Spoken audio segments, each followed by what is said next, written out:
Baby Mogul. Where learning about money is fun. Wow, friends! Last time we learned what money is. But do you know how we use money?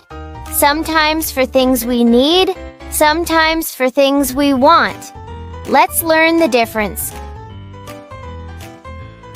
A need is something we must have to live and grow strong, like food, water, and a warm place to sleep.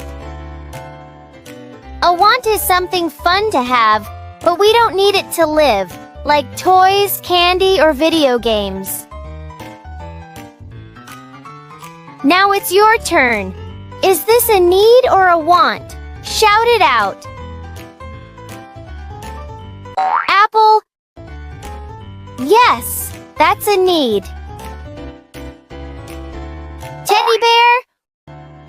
Right, that's a want. Shoes?